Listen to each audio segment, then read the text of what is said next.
May meeting of the Edgecombe County Commissioners to order. I'm going to be calling the roll, and when I call the roll, I'd like for you to state your name and that you are present. Reverend Hines? Present. Please state your name. E. Hines. Mr. Boswell? Donald C. Boswell, present. Mr. Wooten? Billy Wooten, present. Leonard Wiggins, present in the chambers. Online, we have Ms. Harris. I've not seen any of the other three pop in yet. Go ahead and see if we can pop them in, please. Their number's not showing up, so apparently they haven't called in. Here we go. They have not called in. Let's see. Commissioner Webb just popped in. He just showed up.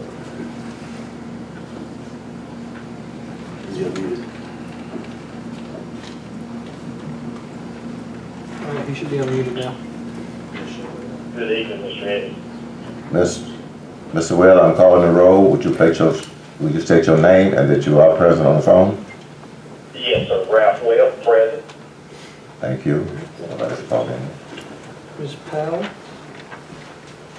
Ms. Powell just called in. Yes, we'll unmute her. All right. Ms. Powell, please state your name and that you are present on the phone. Evelyn Powell, present. Thank you. Ms. Harris has not called in yet. I've not seen her show up yet. Well, we'll check her in when she comes in. Ms. Evans, with safety instructions, please. Yes, sir. I asked Mr. Johnson to read our safety instructions. Good evening, everyone. To provide for the safety of those attending this meeting, I want to give the following instructions in case of an emergency. First, please take a moment to note where your exits are. If an emergency arises that prompts us to evacuate, I ask that everyone exit this room in a quick and orderly manner through one of the two doors to your right. Then proceed to the nearest stairwell, directions to which are indicated by exit signs. Once you exit the building, we ask that you safely cross the street to either of our parking lots to be safely away from the building. Our staff will provide help, direction, and assistance. In the case of a tornado warning, we ask that you exit this room into the hallway where we will remain until it is safe to exit. In the event of an active shooter in the building, we will run if there is an accessible escape path, try to evacuate the premises, hide. If you cannot evacuate, find a place to hide where you are less likely to be found, lock any doors that you can. Fight. As a last resort and only if your life is in imminent danger, our staff will provide assistance on what to do. Thank you for your attention. Reverend Hines, would you please offer prayer? God, we thank you for today. We are blessed with living experiences that has carried us through this coronavirus, and we ask your protection, we ask your guidance, and as we share this meeting, may the things we do and say be able to make our county a better place in which to live. Through Christ our Lord, amen. Amen. You have received the minutes in your package, or if there are no additions or corrections, is there a motion to approve? Motion to approve. Second. All in favor, let it be known by the voting sign aye. When you say aye, please state your name and how you vote. Billy Wooten votes aye. Evelyn Powell. Ralph Webb. Donald Baldwin. Aye, Leonard Wiggins. All opposed? Hearing none, the minutes are approved. At this time, we will recess the regular Board of Commissioners meeting and convene as Board of Equalization and Review. Is there a motion? So moved. Second. Motion and second by Reverend Hines. Mr. Boswell, second. All in favor, let it be known by the voting sign aye. Please state your name and how you vote. Ms. Powell? Aye, Evelyn Powell. Mr. Webb? Aye, Ralph Webb. Mr. Wooten? Aye, Billy Wooten. Mr. Boswell? Donald Baldwin. Reverend Hines? Leonard Wiggins votes for that. And Ms. Harris is on the line. Ms. Harris, please state your name and that you are present.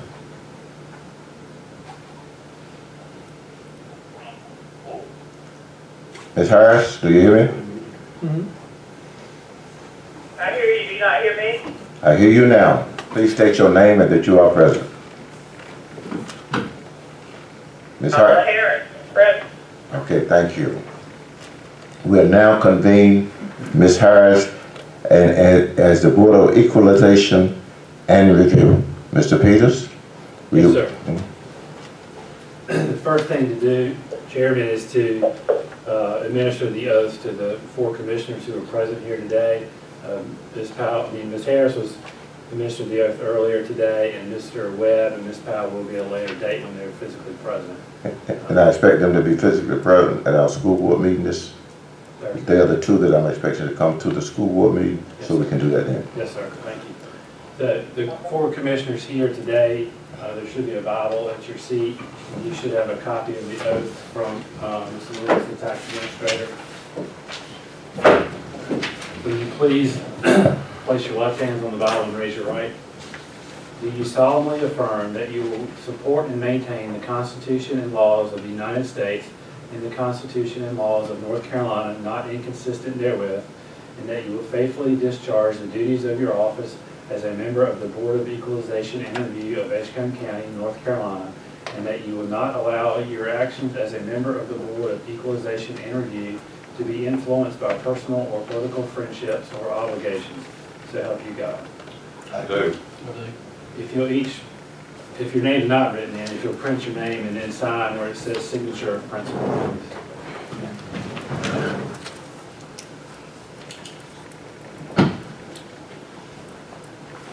And while you're doing that, I'm going to ask Ms. Teresa Lewis to come forward. She's our tax administrator, and she will give us some instruction on what the process and what the next steps will be.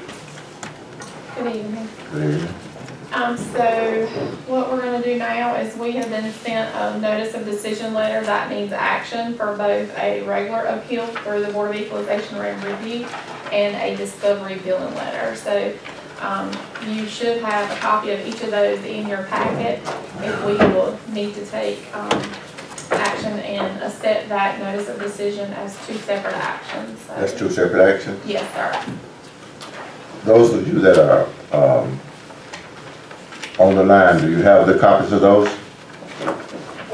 It's a notice of decision and a notice of, okay. Is there a motion to approve the notice of decision? So moved. Billy Wooten. Second, Donald Baldwin. All in favor, let it be known by the vote sign aye. Ms. Powell, please state your name and how you vote. Edna Powell, aye. Mr. Webb, please state your name and how you vote. Ralph Webb, aye. Ms. Harris, please state your name and how you vote. Paula Harris, aye. Mr. Wooten? Did you vote? Billy Wooten, aye. That's the other 2 aren't sworn in. I was going to say that. I don't think. Right, I would agree. I would agree. Okay, but, Got it. Donald Baldwin, aye. oh, Wayne Hines, aye. Leonard Wiggins, aye. Okay. Notice of decision regarding discovery building. Is there a motion to approve? So moved. Second? Chair seconds. Second. All in favor, let it be known by the vote sign aye. Mr. Wooten? Billy Wooten, aye. Mr. Boswell? Donald Baldwin, Leonard aye. Wiggins, aye. Reverend Hines? Wayne Hines, aye. Okay. Moving on. The next action is to set our next adjournment or next date, which will be our adjournment date. And what this means is we will physically now take Board of Equalization and Review applications up to this advertised date of May 20th, when you are going to convene again at your budget meeting and basically adjourn so we can stop taking appeals for this tax year. We have worked currently only 8 informal appeals through this process, and none of those at this time have appealed to the Board of Equalization and Review. So as far as, unless we receive something before May 20th, those have been settled internal by the tax assessor's office. We did receive 1 Board of Equalization and Review appeal today from Ms. Martha Johnson, which was the lady that was at your last public meeting that we had, that she was asked to put in a formal review letter. So I do have that. Once we convene and then adjourn, then we will set up a private 1 meeting for just whoever has appealed to take care of those appeals after our adjournment date. So when it fits on schedule. Is the date that you just said, is that your statutory date? It is. We're required to hold it open open it before the first Monday in May and close it before the first Monday in June. So we're doing that. And the action that we need is a closing date? No, sir, just to close the meeting until the next date. Okay. Is there anything else to come before this meeting? So actually, you're going to recess your meeting of the Board of Equalization Review until the May 20th budget work session will be May 20th at 10 a.m. Do I hear that motion? Motion so moved, Billy Wooten. Second, Donald Boswell. Any questions? All in favor, let it be no matter what time. Reverend Hines? Aye, Wayne Hines. Leonard Williams, vote yes. Billy Wooten, yes. Donald Boswell, yes. We are now sitting as the Board of Commissioners. Thank you. Thank you.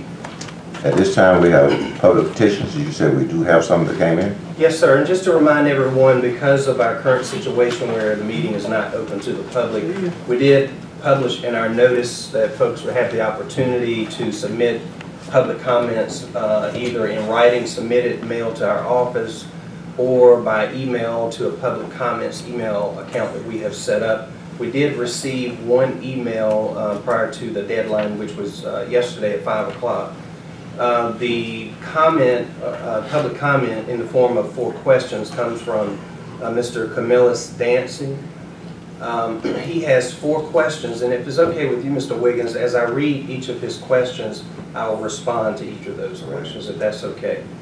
So the first question is it true that the health department is no longer doing COVID-19 testing and that they are being done at the hospital? Well, the response to that is that our health department has not been doing, we have never done COVID-19 testing. We have only a very limited supply of test kits. They are reserved for if there happens to be cases at one of our long-term care facilities or nursing homes.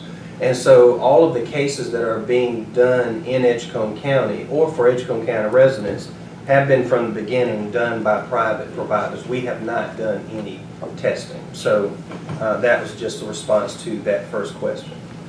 The second question is, why have the Edgecombe County Health Department stopped updating their website as it relates to the latest up on the coronavirus? If the health department is no longer doing the testing and they have a problem with reporting the latest update, they need to remove the old information off their page. And it's not that we or the health department have stopped doing updates. The updates on our website, we post that information pretty much daily, both on our Facebook page and our website. It's much easier, much quicker to get that on our Facebook page. I mean, we can do that from our cell phone walking across the parking lot. But it's a little bit more involved to do that update on the website. So sometimes there's a little bit of a lag on our website, but we do try to keep that updated as regularly as possible. And we do have that at 2 places on our website. We have it both on the health department's page of our website, and we also have it on a newly created COVID-19 page that the county has. So sometimes there has been a little bit of a lag in updating that number, particularly over the weekend. But for the quickest updates, folks can find that on Facebook. The third question is, why is the COVID-19 information on the county, county website and the health department website not included stats per zip code, and why don't you start including it? I found the information on NCDHHS website on Saturday, and it was kind of difficult to find. This information should be included where the county information is reported, along with the other information that is already being shared. And as we've had some discussion before, we've spent some time somewhat laboring over what we felt like we could, what information we could share and what we could not share. The county is under 2 laws actually that dictates the kind of information that we have to keep private, and that's both federal law, HIPAA, as most folks know it, as well as a state law regarding communicable diseases. The North Carolina Department of Health and Human Services actually is not under the umbrella of the federal HIPAA law. So they have a little bit more flexibility in what they can share. However, that information is, per zip code, available on the state North Carolina Department of Health and Human Services website. And one thing we have not done, we can do, is that we can put a link on our website to direct to the state's website. Mr. Peters, you're satisfied that we're in compliance? Yes, sir. And number 4, I hope Edgecombe County will take in consideration the COVID-19 status of what is going on in Edgecombe County when it comes to the reopen. Please do not rush to reopen if the status of the county shows you should not do so. And I totally understand that as a concern. Just as in particular for any of the public who may be listening in on the call, the only action that the county has taken, or not the only, but the action that the county has taken is Commissioner Wiggins signed a state of emergency a little over 2 months ago now. And there are a number of provisions that are offered to counties when a state of emergency is enacted. The only thing at this point that we are using that state of emergency to do is we have closed all of the county buildings with a very few exceptions to the public so that we can protect both the public as well as our staff. I believe the reopening or the stay-at-home order that he may be referring to is under the governor's executive order, as that covers the entire state.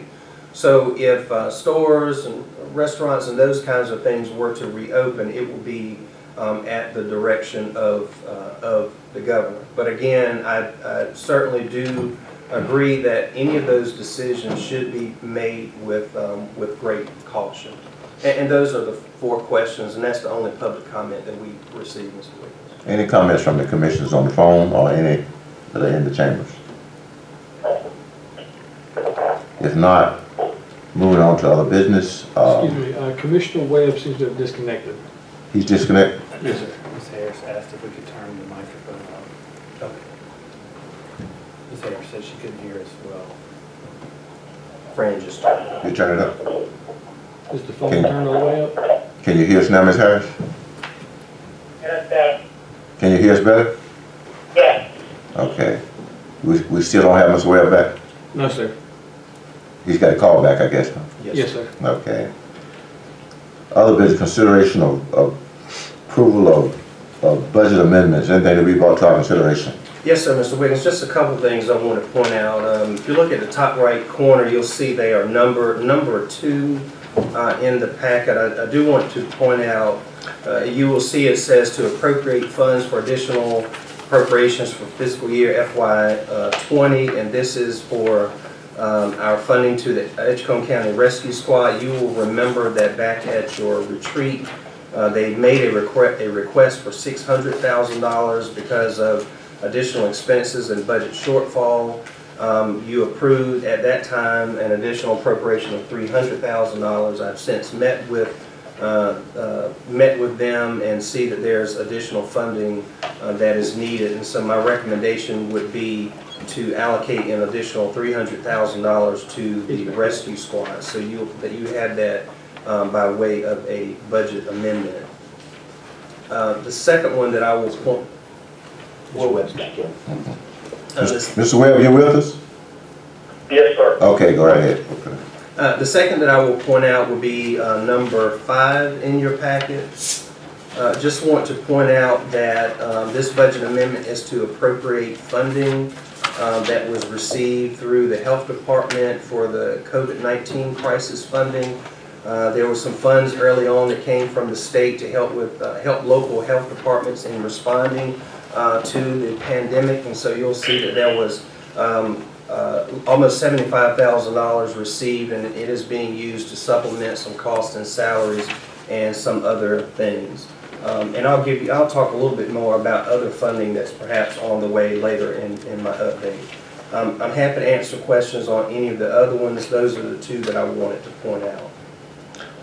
Is there a motion to approve? I just got a question. Go right ahead.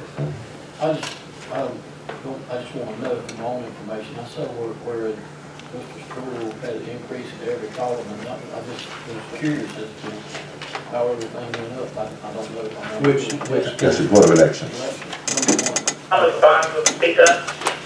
was just asking about, In the mic. I was just asking about the increase for the Board of Elections for Mr. Sproul, just for my own information. I saw where everything went up, and I'm sure there's a reason for it, but I'm just curious. Right, and it was because of, you know, whenever there's an election, the local Board of Elections has to make decisions about how many voting sites will be open, how many hours will be for each one. You know, that's made within some limits that are set by the state. And because of the dates or the locations and the times that the Board of Elections chose to have, it increased the cost for that. So as you'll see, he's you know, needed some additional funds to be able to cover those costs. Any other questions? I have a question, number 2, associated with the rescue squad. So, at our retreat, we authorized $300,000 more, and that took our budget to 1.5. So yes. Originally it was 1.2. Yes.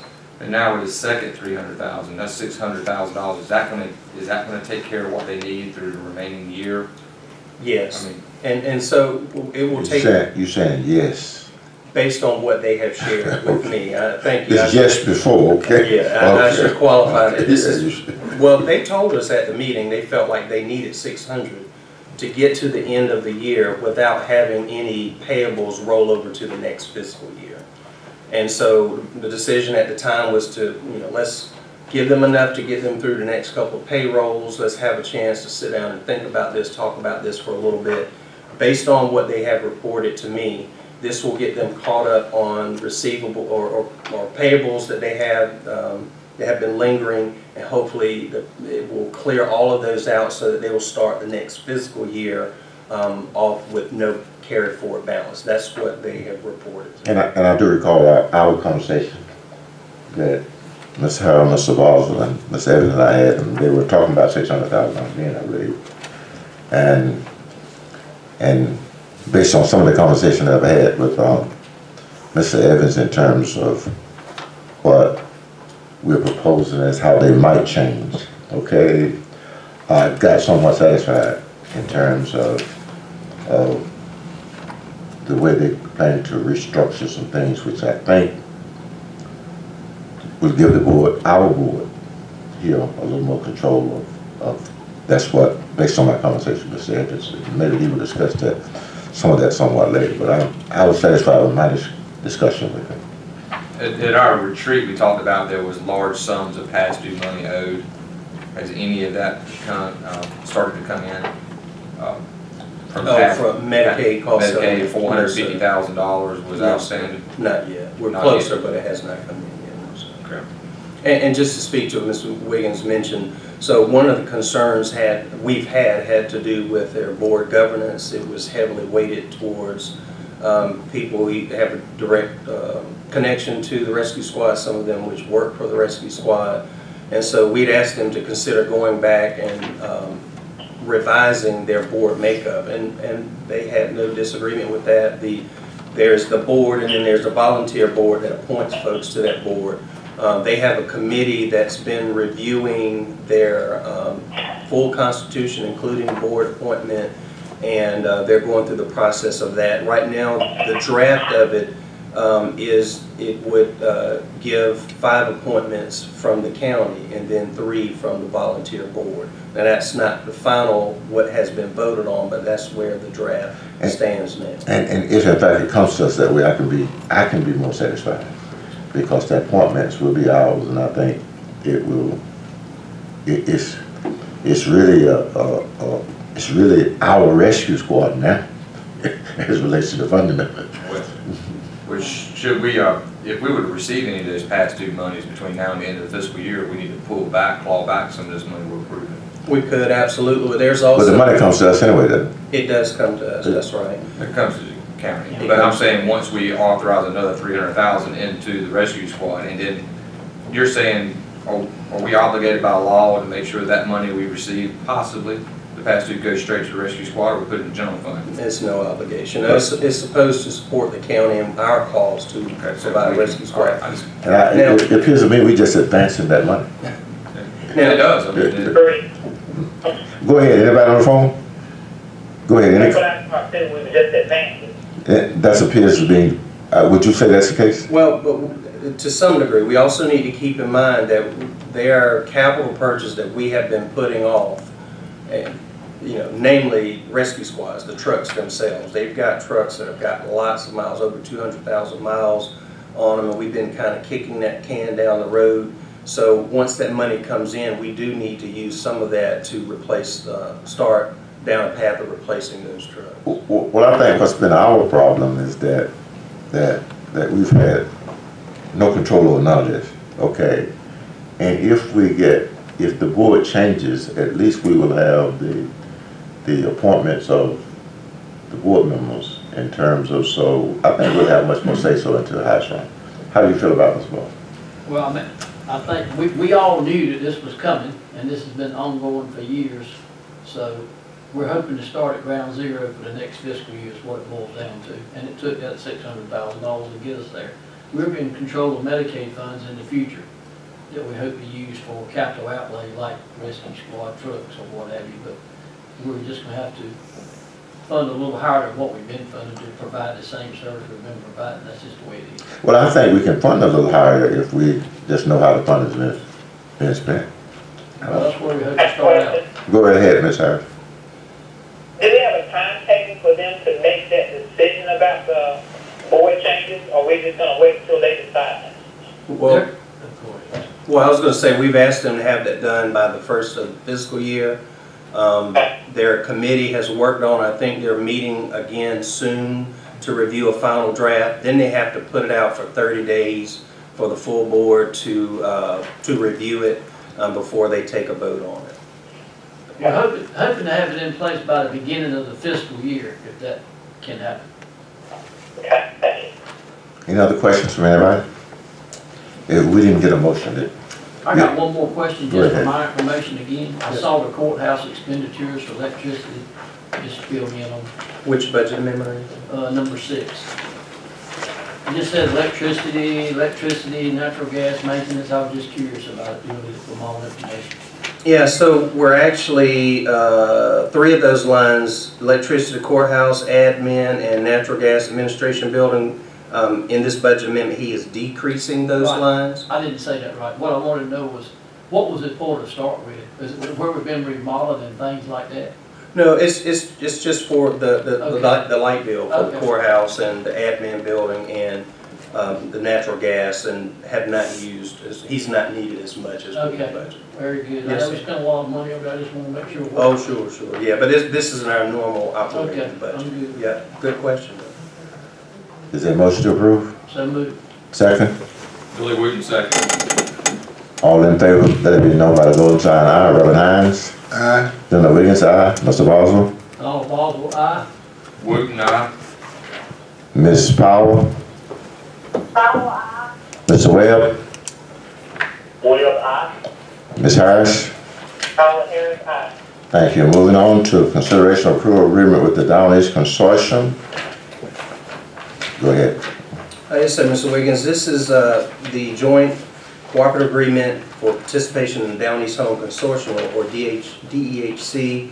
This agreement is for a 3-year period running from July of this year through June of 2023.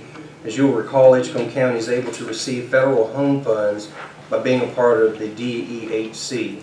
Home funds provide for housing and community development activities for low-income families. Typically, these funds we receive are used for housing rehabilitation projects.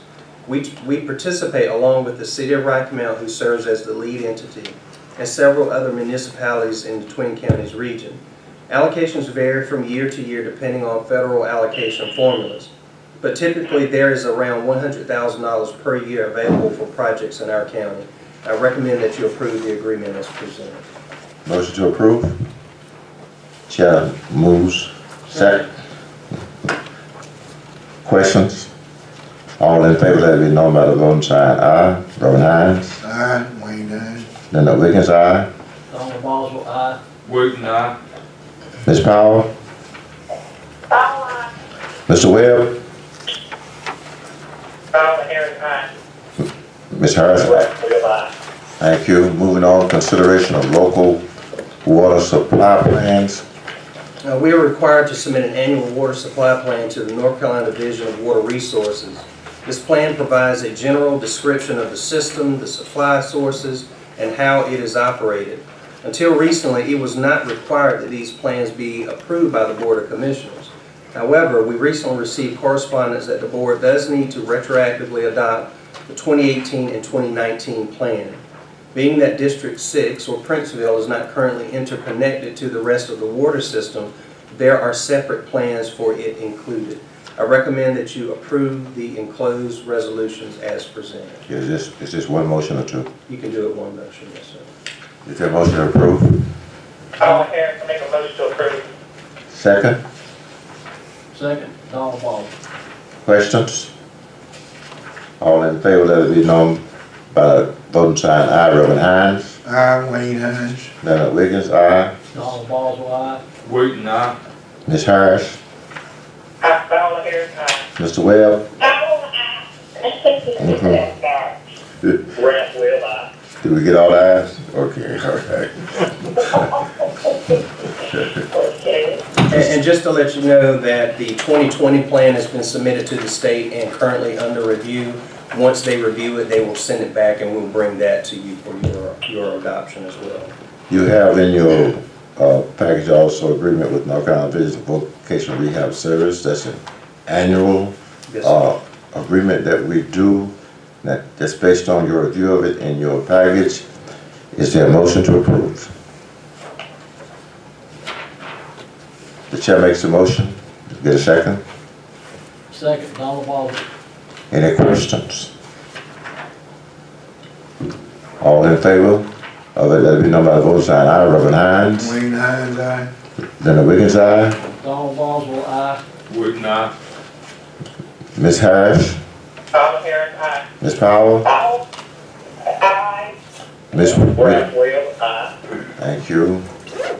Consideration of approval of JPC funding plan for fiscal year.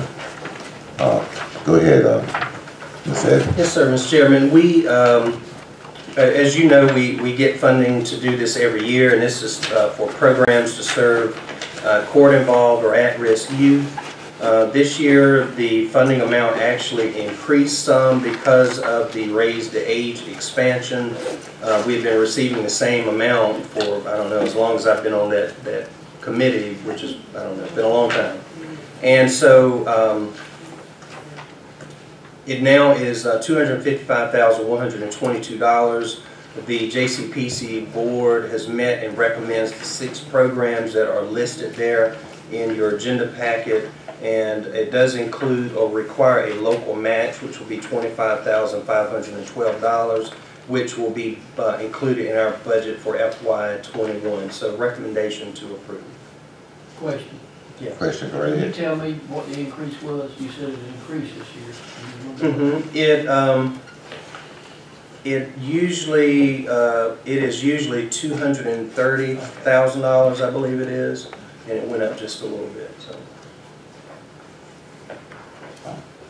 Got a question? Go right ahead.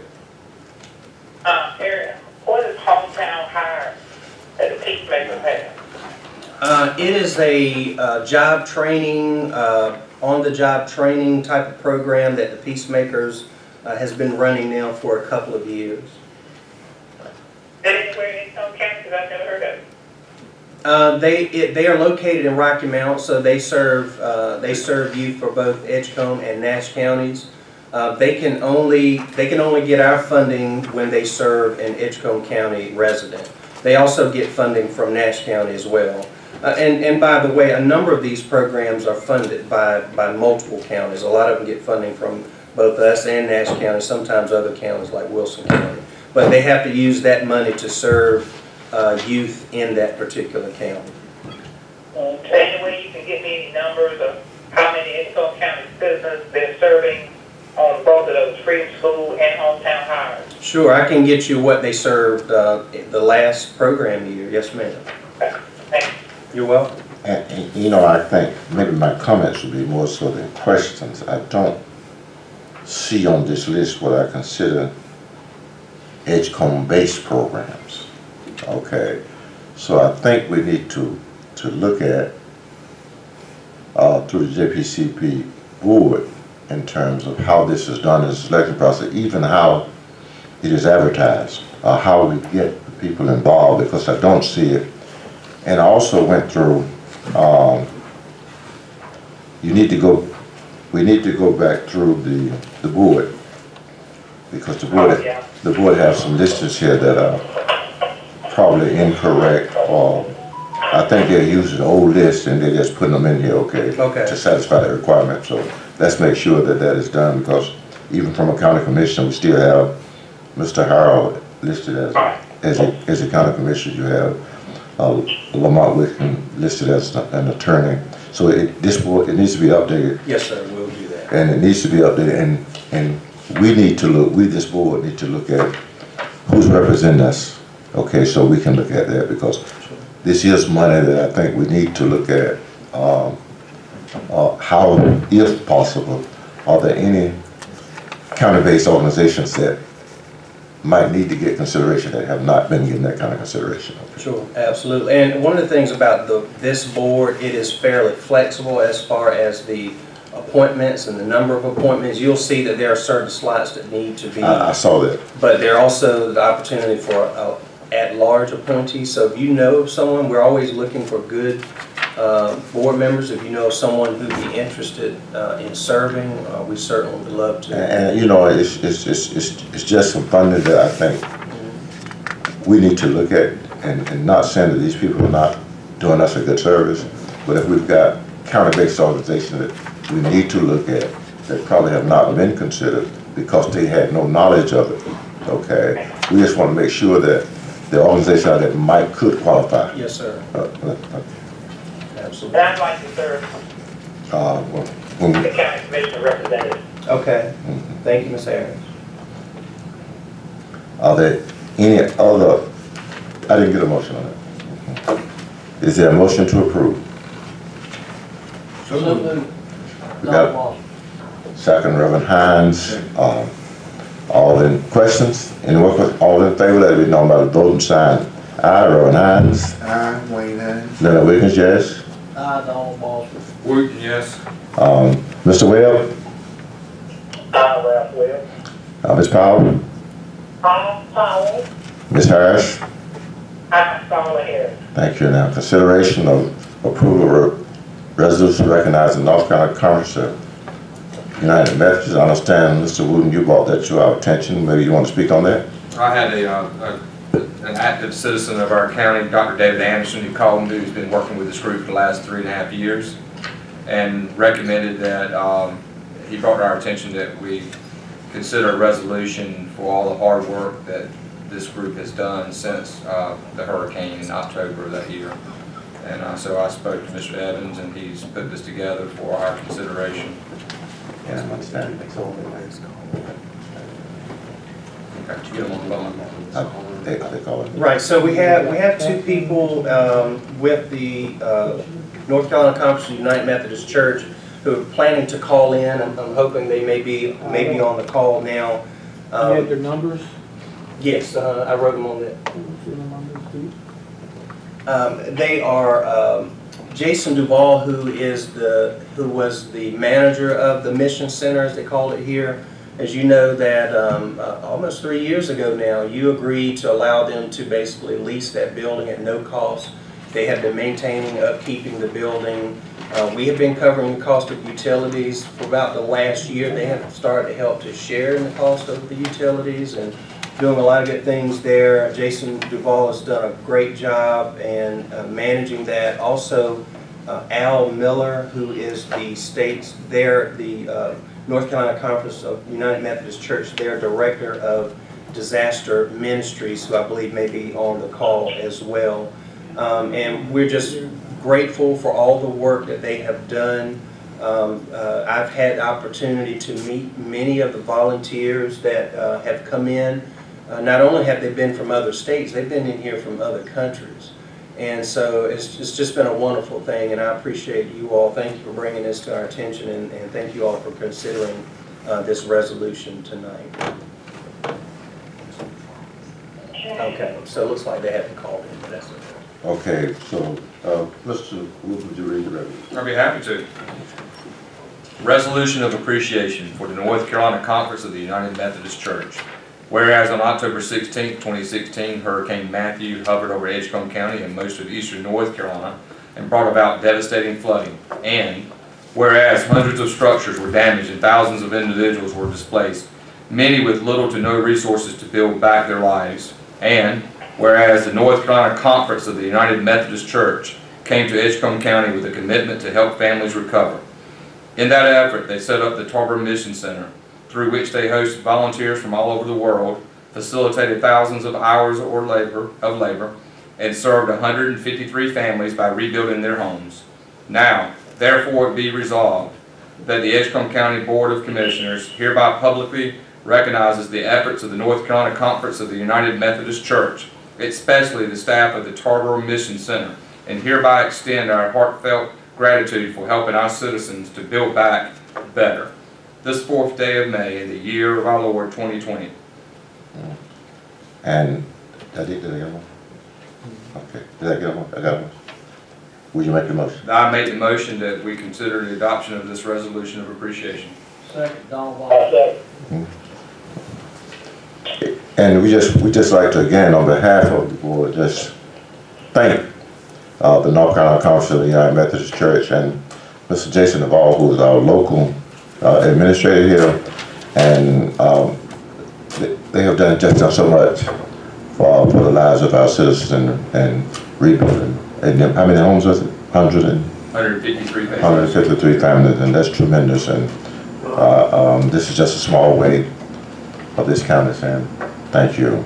All in favor of adopting the resolution, let it be known by votes aye. Reverend Hines. Aye, Wayne Hines. Mr. Wooten, aye. Boswell, aye. Ms. Powell. Ms. Harris. Ms. Webb. Leonard Wiggins. Aye. That is approved. Next on our agenda is consideration approval of resolution to authorize the sale of surplus 7 service handguns to the sheriff's office. Go ahead. The sheriff's office received a donation to purchase new weapons for his deputies. Sheriff Atkinson is requesting your approval to allow deputies to purchase their current handgun. North Carolina General Statutes does allow the governing body to dispose of personal property owned by the county through a negotiated sale. I recommend that the board approves the attached resolution, which will allow Sheriff Atkinson to offer these weapons for sale to his deputies. I do want to point out in the resolution that's in your agenda packet, there's 2 slight corrections that is on the copy that we'll ask you to sign, Mr. Wiggins, where it says in the first 2 parts there that he determined that many of the service weapons issued actually was all of the service weapons issued. So he replaced all of the weapons for his deputies through this donation. Likewise for that second part there. And is there a motion to approve it as corrected by Ms. Evans? So moved. Second? Wooten, second. Questions? I have interject here a question. Mr. Evans, I spoke to you about possibly taking the sales tax revenue that the county received and also donating that sales tax revenue of the purchase of the new handguns and donating that to the sheriff's department. So maybe we can look into that. So the donor donated the money to help buy the guns. There was a sales tax charged for those guns, and it was brought to our attention that maybe those sales tax dollars that were generated to our county could also be given to the sheriff's department. I think we're looking at a sum that is less than $1,500. Work it out. Yes, we can do that. Well, I thought it was a good time to bring it up right now. So. Yeah, once we know what that amount is, we can do that by way of the budget. Okay, all right. Any other questions or comments? All in favor, let it be known by the voting sign aye. Mr. Wood? Wooten, aye. Boswell, aye. Wiggins, aye. Wayne Hines, aye. Ms. Webb? Webb, aye. Ms. Harris? Powell, aye. Ms. Harris? Harris, aye. Thank you so much. Now, H, consideration approval of amendment to the personnel policy. In light of the current COVID-19 pandemic, I've realized that in order for us to be able to continue to provide our essential services. Our employees must report to work and face the risks of doing so. In an effort to minimize those risks, we have closed most of our buildings to the public, and we have a majority of our employees working on rotating schedules. However, there are many of our functions where a rotating schedule is not possible. For these employees, I would like to be able to compensate them in some way. Our personnel policy does not currently have a provision for hazard compensation. Therefore, I am requesting that you consider approving the attached policy addendum. As you will see, it gives me 3 options for compensation with limits. 2 of these options involve additional pay, while the third is compensatory leave. I recommend that the board approves the hazard compensation policy. And if I could, Mr. Chairman, just add to that, if the board chooses to adopt this tonight and amend our personnel policy, my decision on which of these 3 options to use will be dependent on whether or not we feel reasonably assured that we can get this reimbursed through some of the funding that's coming from the federal government down through the state.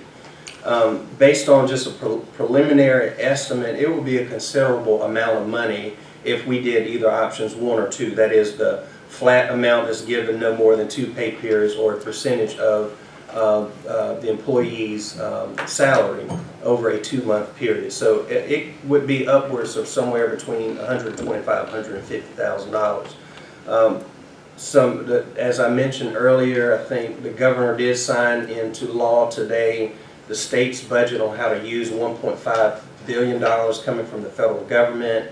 We're just starting to get some guidance on how that money will make its way down. Some of it will make its way down to counties, and how in turn we might be able to use it. So I would like to have this as an option, particularly for this, but it could be something that would be necessary in the future with other hazards. Questions? I would like to just think, I've had some conversation with Ms. Evans on this, and I do support it, because if you don't have a policy, if you don't have a personnel policy that will allow it, you can't get it.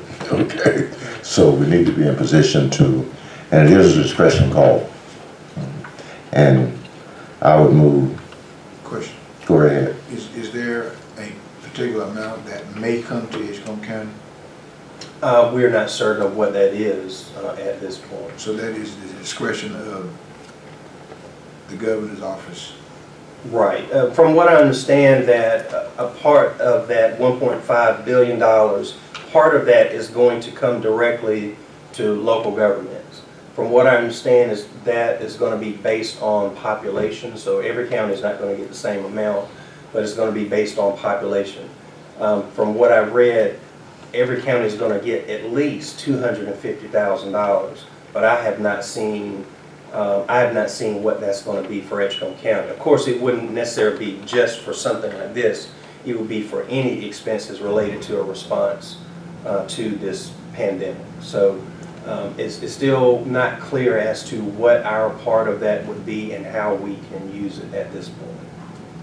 Any other questions? No, I would like to just go on the record statement. I support it, and I'm glad we got added this to our policy.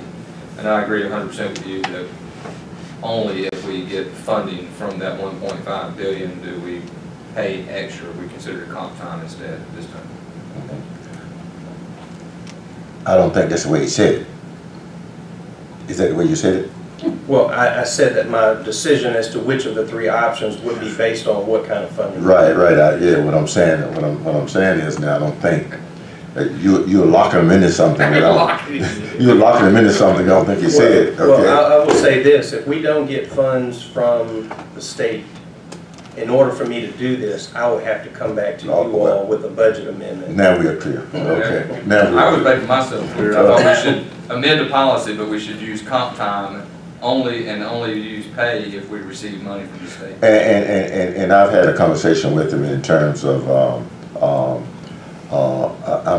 I'm not exactly where you are, because I think we've got a whole lot of people on the front line, but I do think that some of these people are comp time people. Okay, I do. Okay, rather than what we might do as cash folks. So I think, but I would want us to, for him to have a conversation and leave some leave some discretion to him in terms of how he do it, and have that conversation with us when he get ready to do it. Okay. I'm not trying to leave you locked in here, because he was locking you down, okay? Sure. Okay. But to highlight an important point you made, Mr. Wiggins, is that it is likely, if this becomes an eligible use of these funds, without a doubt, it will probably say something to the effect, if your policy says you can do this. And we get in front of the game anyway, okay? Yeah, we use funds from recovery of hurricane monies to pay for overtime. When we had to operate an emergency operations. That's right, which that's already clearly allowed in our personnel policy to give. And the overtime we probably could have been for some hazardous duties too, okay, as it relates when we had the hurricane. So I think this covers it all. Okay. And I did make a motion. Did I get a second? Second. Any other questions? All in favor, let it be known by the voting sign. Aye. Reverend Hines. Wayne Hines, aye. Mr. Wooten. Wooten, aye. Mr. Boswell. Boswell, aye. Ms. Harris. Paul Harris, aye. Mr. Webb. Webb, aye. Thank you so much there. Consideration of approval of amendment to grant administrative position. Go ahead, Mr. You will recall that you approved the addition of a grant administrator position in 2016, which was filled a short time following. The position later became vacant, and I have not yet filled that position, though it is still budgeted. You will also recall that we have planned to add another position in the finance department. This position will handle a number of things, but primarily the person will track grant projects as well as assist with account reconciliations and serve as a backup to other functions. Being that the duties of the two positions would overlap in many ways, I've determined it will serve us well to combine the two positions by amending the position title and description of the grant administrator. Therefore, I recommend that you approve the amended position as presented. I've talked with you about this, but I didn't raise this question. We've got a department head. Your grandson, is that department? No, sir. That's not a department. But you've got, who do they report to now? So, who does that position report to? previously would have reported to me. As it's being redone, it will report to the finance director. So you're moving this position to the finance director? Yes, sir. Yes. Any other questions? Do we currently have a grant administrator?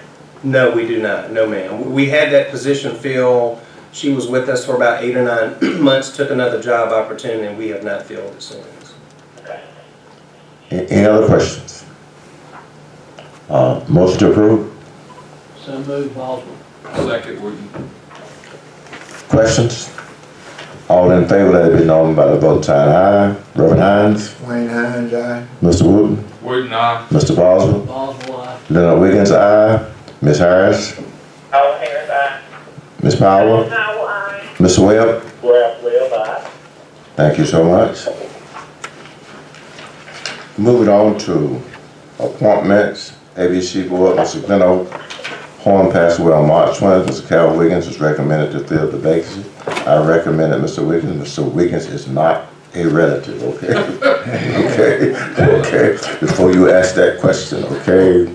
And I move that we appoint Mr. Calvin Wiggins. Second. Questions? All in You have favor? anything else about Mr. Wiggins? Yes, Mr. Wiggins is a Phillips High School graduate. I know as much about him as maybe other county commissioners know about who they recommend, and that I don't know nothing about who they recommend. Did I say that all right? Okay. So, yes, he's an outstanding citizen of the community of Rocky Mount. He's a retiree of formerly Abbott's, which is now what, Hospital? Yes, sir. Okay, and so I highly recommend that. Any other questions? Paul Harris, second. Okay, thank you. And all in favor, let it be known by voting sign aye. Reverend Hines. aye. Wooten, aye. Boswell, aye. Leonard Wiggins, aye. Ms. Harris. Paul Harris, aye. Ms. Powell. Ms. Powell. Is she with us? Is she still showing up? I'm sorry. Emerald Power, aye. Okay, thank you. So we also have a recommendation for our need board. Dr. Glenda Lawrence Knight is recommended. You don't have to ask no question about her. It's enough in there. And I believe if I recommended her, I interviewed her and talked with her. I think she's very knowledgeable about it, about the agency and how it functions, so she would be an asset to it. Okay, so you make a motion that we approve? I do. Okay, second? You second, okay. Questions? All in favor of that? My only question was, I thought we needed two. Well, it's still one open then. Okay, I had, my recommendation was Gwendolyn Knight from Springfield Road with Rocky Mountain. but now I'm not gonna ask you nothing about her, okay? Like you just asked me about the one eye, all right? It's been a nonprofit for the last few What's her name now? Humanitarian organization. What's her name? Okay. What was her name again? Gwendolyn Knight, she used to live in Princeton, but she lives in Rocky Mountain, Springfield Road. She looked after the flood. So we have two recommendations to fill those positions. Dr. Glenda Lawrence Knight and Ms. Gwendolyn Knight. You nominate Ms. Gwendolyn Knight? Okay, all in here. Okay, And there's no relation. is there a second? Second. Any questions? All in favor, let me know by the bottom sign aye. Reverend Hines? Wayne Hines, aye. Ms. Wooten, aye. Boswell, aye. Leonard Wiggins, aye. Ms. Harris? Aye. All in here, aye. Mr. Webb? Okay, thank you. And Mr. Wiggins, if I could just point out, so your vote on those two appointees to the need board is a recommendation to the need board, and they will do the final appointment. And we got some problems if they don't, okay? I understand. Okay. Okay. Just while it's on my mind, no, I'll get to that later. Planning board, go ahead. Yes, sir, Mr. Chairman. So the planning board did recently have a meeting. You have a copy of the minutes from their meeting. There is an item to be of action recommended to you tonight. You'll see that Brandon Deal submitted a request for rezoning approximately 30,000 square feet along located at 4297 NC Highway, NC 122 South. It's currently zoned agricultural residential, 30,000 square feet or AR 30, to General Industrial District M2. All but 30,000 square feet of the parcel is currently zoned M2. Mr. Deal is requesting the entire parcel be zoned M2. This does require a public hearing, so the recommended action is to call for that public hearing to be held at your June meeting. Is that a motion? So moved, Boswell. Second Wiggins, second Mr. Webb. All in favor, let it be known by the voting sign aye. Reverend Hines? Wayne Hines, aye. Wooten, aye. Boswell, aye. Wiggins, aye. Mr. Webb? All in here, aye. Ms. Harris, go ahead. We got y'all. Thank you now. Yes, After list and releases for review and approval, anything be brought to the board's attention? No, sir. Happy to answer any questions you might have. Is there a motion to approve? So moved by Wooten. Second, Boswell. Questions? All in favor, let it be known by the voting sign aye. Mr. Wooten? Wooten, aye. Boswell, aye. Wayne Hines, aye. Wiggins, aye. Ms. All in Harris? here, aye. Ms. Powell? Ms. Webb? Mr. Thank you. Contracts for review and approval, anything we brought to our attention now? No, sir. You just have one. It's well over $50,000 limit for it, so it's for information. Okay, is there a motion to approve? So moved. Chair seconds. Questions? Questions? All in favor, let it be known by the voting sign aye. Aye. Wooten, aye. Boswell, aye. Wayne Hines, aye. Wiggins, aye. All in here, aye. Powell, aye. Webb, aye. Thank you. Department reports for review. I'm going to just go down. You see financial summary, water and sewer, hurricane property. Any questions from the board in reference to any of these? Is there anything you need to bring to our I attention? do want to point out under the Water and Sewer Department report, you can see there's a page that Mr. Matthews has shown. As you know, starting March 31st in the governor's executive order, we cannot charge late fee or cutoffs. And so this is a report showing what those fees are. So between late fees and delinquent fees, it's a total of a little over $29,000. Just wanted you to be aware of that. Any questions from the I have a board? question on that. Go right ahead. After he listed, will these folks be required to go back and pay the regular bill as well as the late fees that they did not pay for? If they had any late fees already accumulated before March the 31st, that's still on the bill, yes. They will not have to come back and pay any late fees that otherwise would have been charged during this time period. But of course, the actual bill itself is still there for them to pay it. Yes, ma'am. Though we're not cutting off any services at this time. Any other questions? If not, manager's report, anything to be brought to our attention? I do want to give you an update regarding COVID-19 pandemic, if I could.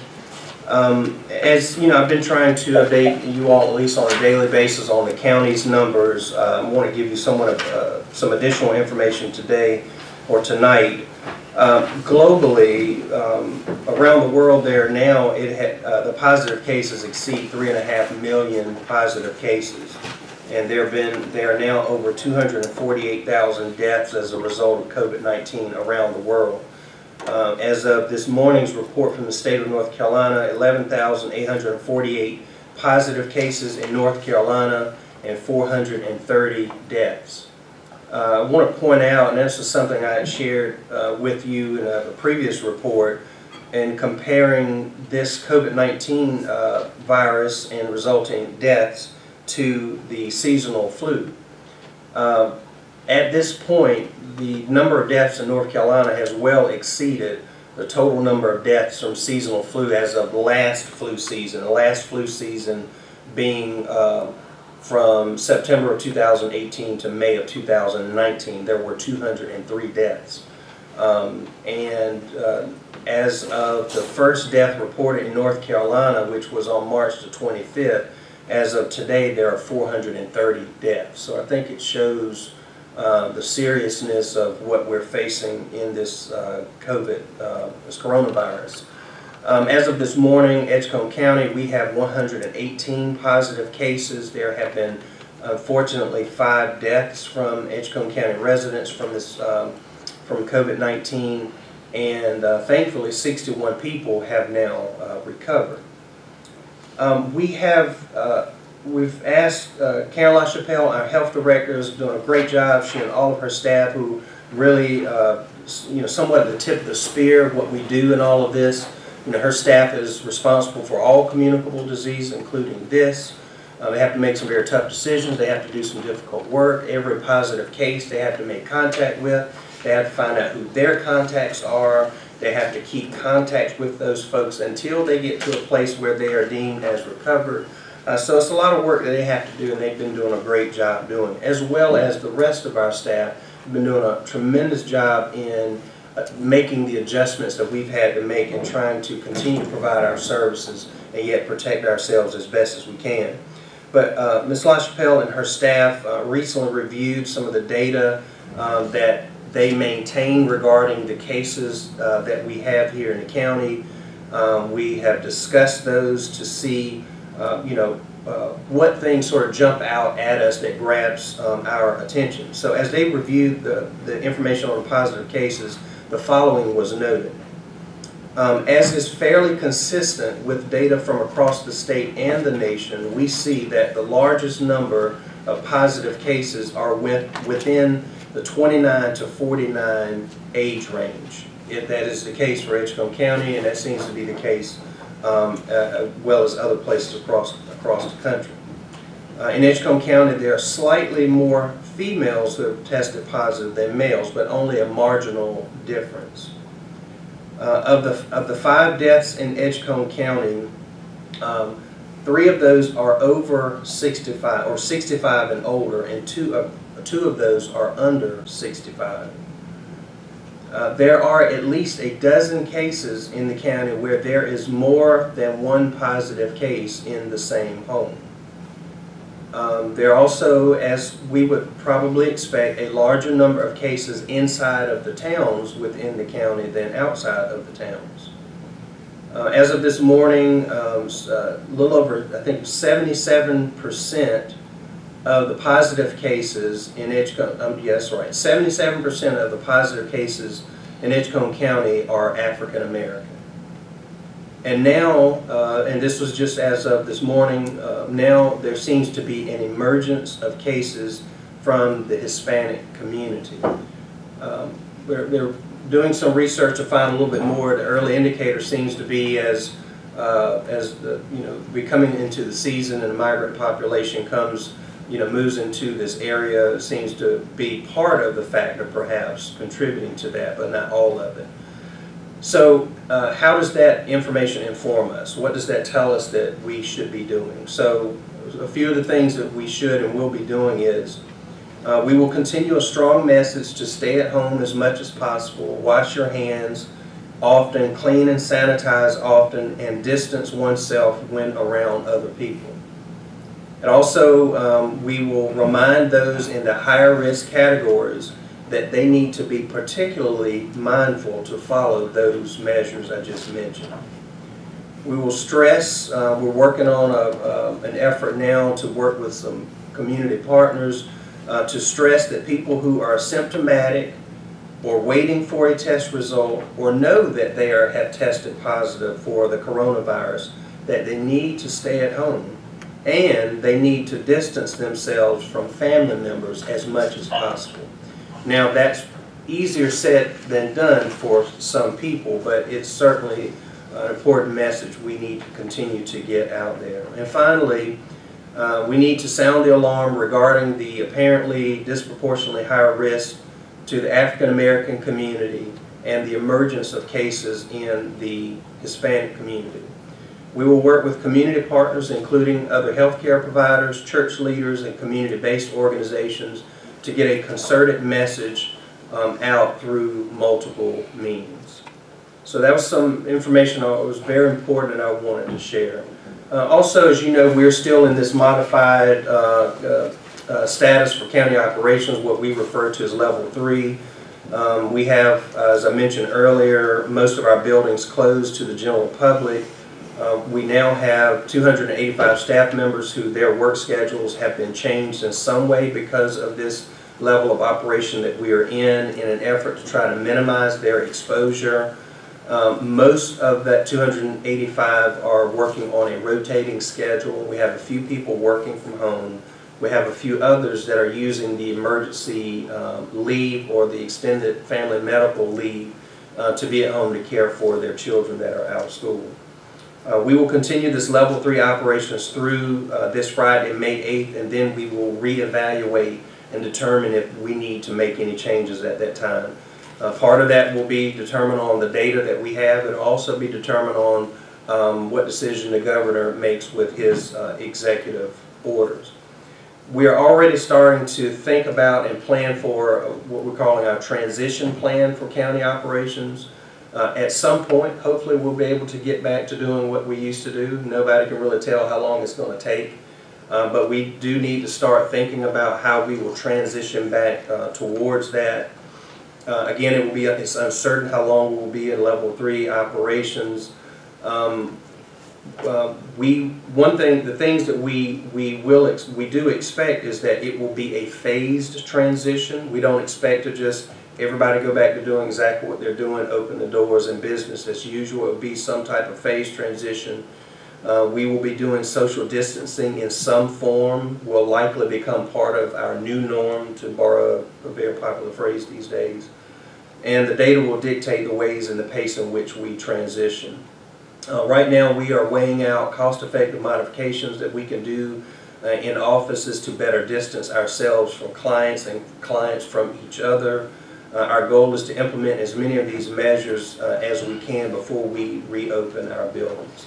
Also, finally, the final note I'll mention is we do have a page on our website dedicated to COVID-19 and lots of information, some helpful resources for both individuals and businesses that we would encourage people to make use of.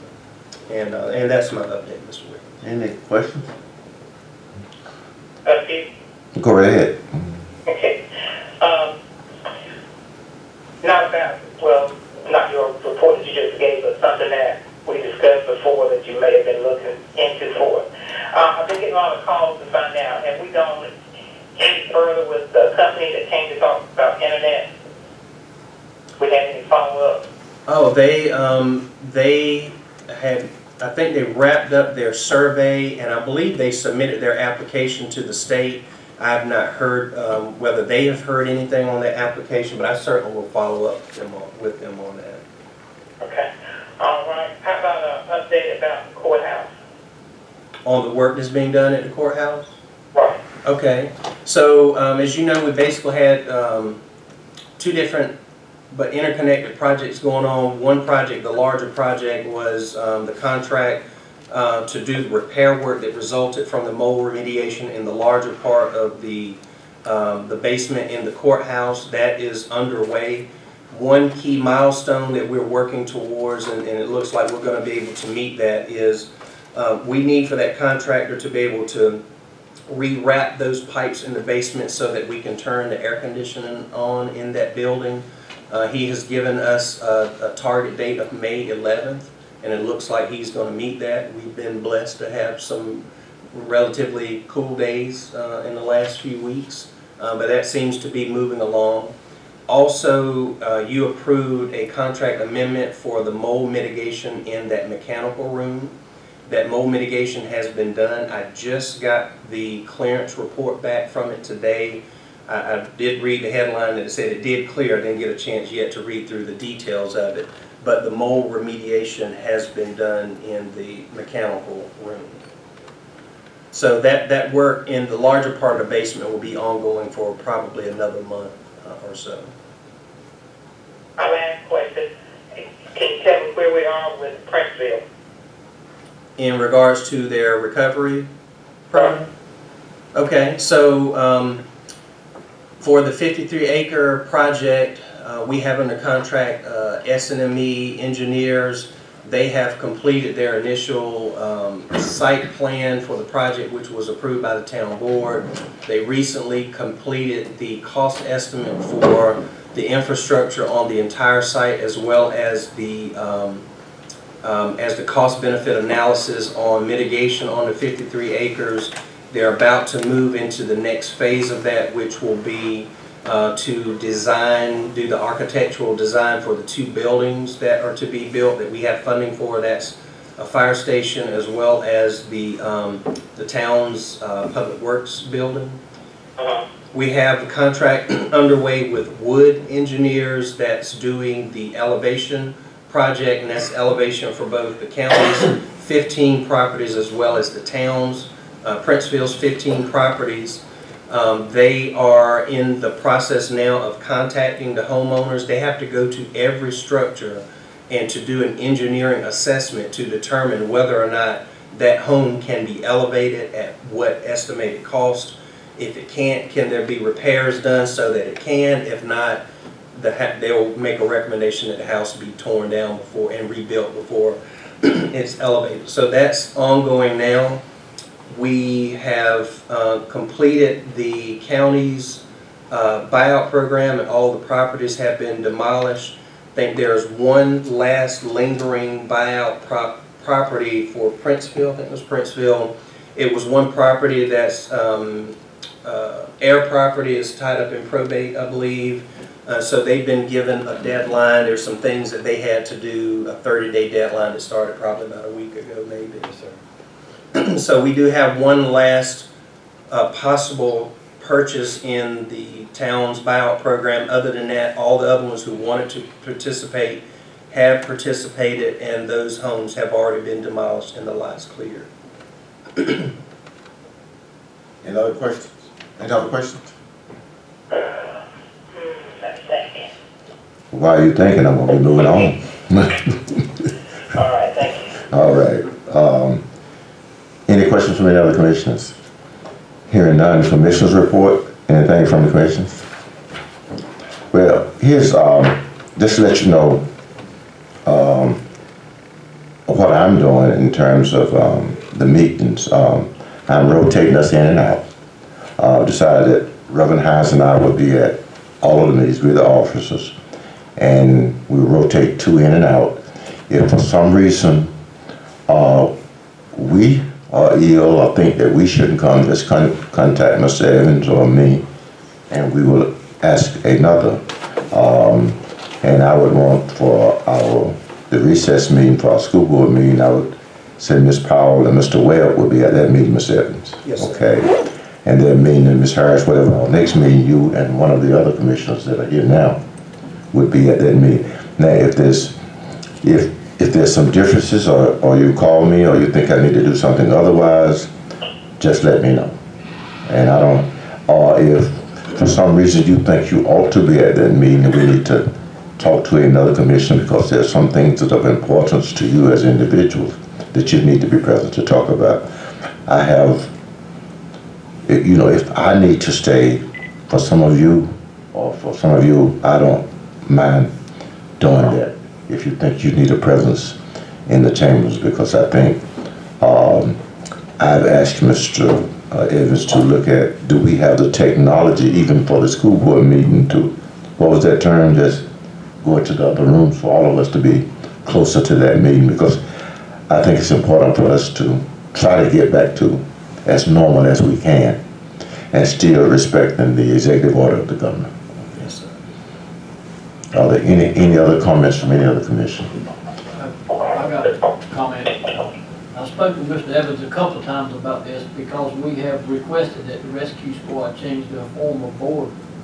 That means we need to find somebody to serve on that board because we've asked for it. We need to be able to fill it. Right.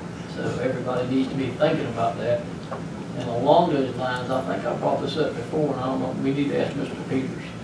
Is it proper for the county commissioner to set requirements for any, this doesn't pertain to the rescue squad, this pertains to any other board we elect somebody to or okay somebody to be on. Is it possible that we could set a guideline such as that member must be at 50% of the meetings? Yes, sir. Okay, so it's something we can do with the board because we have so many boards that people will serve on and then they don't show up. And I don't believe people on the board should not show up. I think that Mr. Voss was speaking in terms of can we require attendance. Right. And I think if we do the bylaws, we can put that in the bylaws. If they're our boards anyway. Right. If they're our boards, we can change that. And I think that, you know, if you miss 3 consecutive meetings, we can. Is that something you think we ought to look at? Well, I think we should look at it, and I think we should have minimum standards, and be it 3 or however many in a row, but I think anybody should be able to serve 50% of the meetings in a year. That's only 6 meetings out of a year for most boards, unless it's more than that. Well, and sometimes I it agree may, with that. and I think we've had the planning board to do that, to come back to us in terms of attendance. I think let's ask you to look at those boards that we appoint to, and see if we have attendance or see if we have attendance requirements, and let's look at how I wouldn't have an opposition to that. Do I hear any opposition to that from any of our board members? No, I think it needs to be on all our boards too. And if I could just add, now some of these boards that you appoint to, Meets every 2 months. right, they are independent boards, and it would be up to them to make changes to their own bylaws. However, many of them probably already have some provision like that. But I think that we can still request that our appointees, Absolutely. we want resignations or something. We're talking about the people that we send, we want them present to represent us. I think that we can deal with some language on that appointment, okay? I would agree with you, like, we appoint to the community college, we appoint to the ABC board. These are kind of independent boards and, okay. I would agree with you. Good point, yes, sir. I just think we should have minimum requirements for any board, and we have to think about it, because some boards only meet, I don't know, you know, there are different situations, but all of them should have some minimum standards for board members. Yes. And what we can ask the board, if our board members miss that, please get their attendance records. We want their attendance records of anybody we appoint. That's all I have. Anything else from any other attorney? No, sir. Hearing none, is there anything else to be brought before this meeting? Hearing none, is there a motion to recess this meeting until Thursday, May 7th, 2020 at 6 p.m. for a joint meeting of the Edgecombe County Board of Commissioners and the Edgecombe County Board of Education? Where will it be? It will be at their main office, central office on North Main Street. Is there a motion? So moved. A second, Bob. Motion and a second. All in favor, let it be known by the voting sign. Aye. Reverend Hines? Wayne Hines, aye. Mr. Wood? Nah. Mr. Marshall, Ball? aye. Wiggins, aye. Ms. Harris? Ms. Powell? Ms. Powell? Mr. Webb? Yes, sir, we're live. Seems like we have enough ayes. We stand adjourned. We stand recessed. We stand recessed. Okay. Thank you. Thank you, everybody.